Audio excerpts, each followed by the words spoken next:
السلام علیکم ورحمۃ اللہ وبرکاتہ۔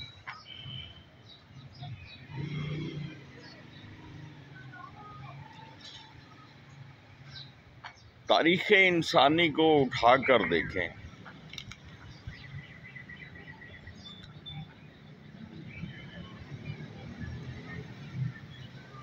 تو یہ دکھوں، غموں، مصیبتوں، پریشانیوں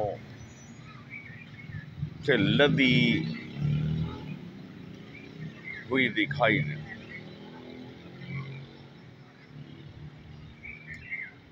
ایسا بھی کوئی انسان گزرا ہوگا جس کو زندگی میں کبھی کوئی غم، کوئی پریشانی، کوئی تکلیف یا بیماری کا سامنا نہ کرنا پڑا ہو۔ آپ نبیوں کی تاریخ کو اٹھا کے دیکھ لیں،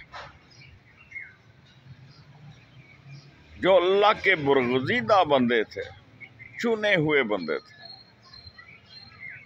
اور ان پر جو جو مصائب کے پہاڑ ٹوٹے اور جن جن آزمائش میں وہ مبتلا کیے گئے، آج کا انسان تو ان کے مقابلے میں عشر اشیر بھی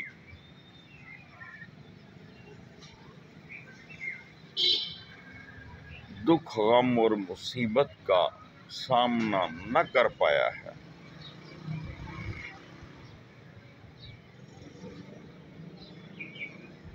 میں آپ کو اللہ کے نبی صلی اللہ علیہ وآلہ وسلم کی ایک صحابیہ اور کے گھرانے کا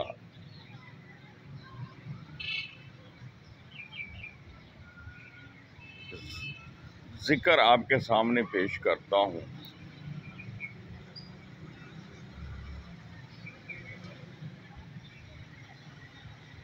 جن کا نام حضرت رائطہ رضی اللہ تعالی عنہ تھا، جو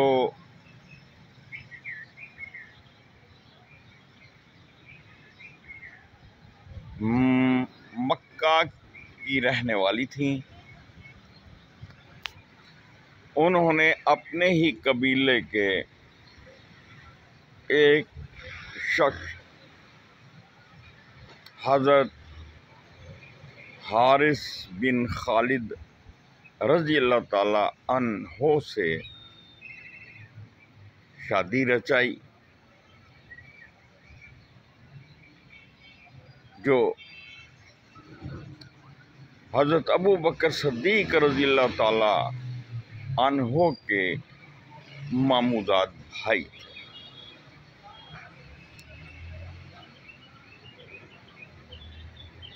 ان دونوں میاں بیوی نے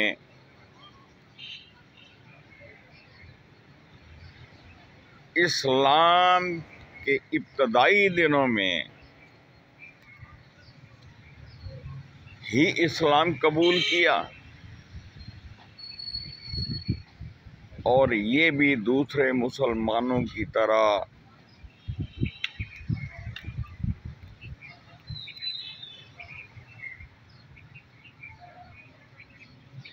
کفار مکہ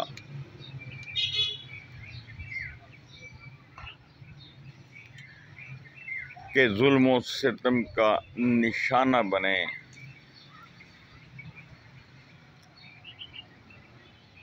اور جب نبی پاک صلی اللہ علیہ وآلہ وسلم کے ایما پر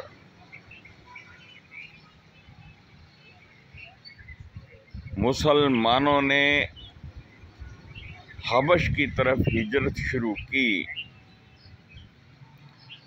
تو دوسری حبشے ہجرت میں یہ دونوں میاں بیوی بھی حبش چلے گئے۔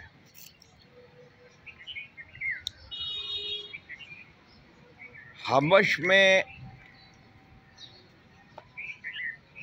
رہنے کے دوران اللہ نے ان کو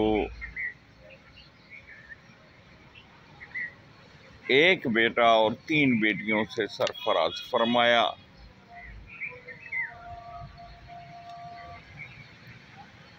جب نبی پاک صلی اللہ علیہ وآلہ وسلم مکہ سے مدینہ کو ہجرت کر گئے تو انہوں نے بھی حبش کو خیر بات کہہ کر مدینہ کا سفر اختیار کیا۔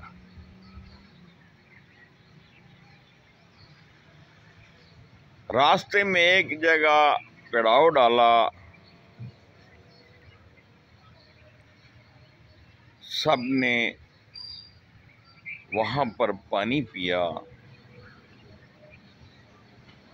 اس پانی میں کہیں سمیت تھی، یعنی وہ زہر آلود تھا،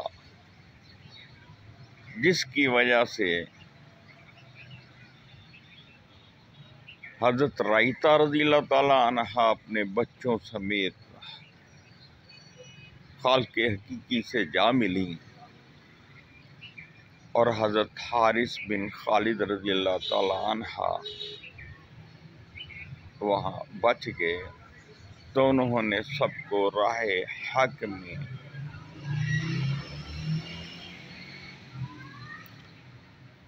سفر کرنے والے اپنے کنبہ کو دفنایا اور اکیلے ہی مدینہ کی راہ لی۔ مدینہ پہنچ کر نبی پاک صلی اللہ علیہ وآلہ وسلم کو تمام حالات بتائے، اپنا دکھڑا، اپنا غم ان کے سامنے پیش کیا، تو نبی پاک صلی اللہ علیہ وآلہ وسلم نے انہیں صبر کی تلقین کی، اور کچھ ہی عرصہ بعد ان کا ایک صحابیہ سے نکاح کر دیا۔ یہ وہ اللہ کے بندے ہیں جنہوں نے کبھی اللہ کے سامنے گلہ اور شکوہ نہ کیا۔ غموں کے پہاڑ بھی ٹوٹے تو ان کو صبر و شکر سے برداشت کیا، اور اللہ وحدہ لا شریک پر کامل بھروسہ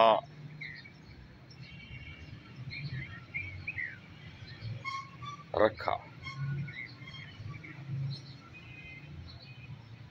اور بے شک مسلمانوں کو اللہ پر ہی کامل بھروسہ رکھنا چاہیے۔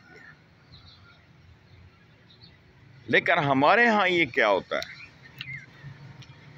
ہمارے ہاں تو اس وقت جو صورتحال میں دیکھ رہا ہوں وہ یہ ہے کہ مولانا حضرات ہیں، انہوں نے انٹرنیٹ پر چھائے ہوئے ہیں، اور روزانہ جی صبح یہ تسبیح کریں، دوپہر کو یہ تسبیح کریں، اور شام کو یہ تسبیحاں کریں، اور آپ کو دولت بے شمار ملے گی۔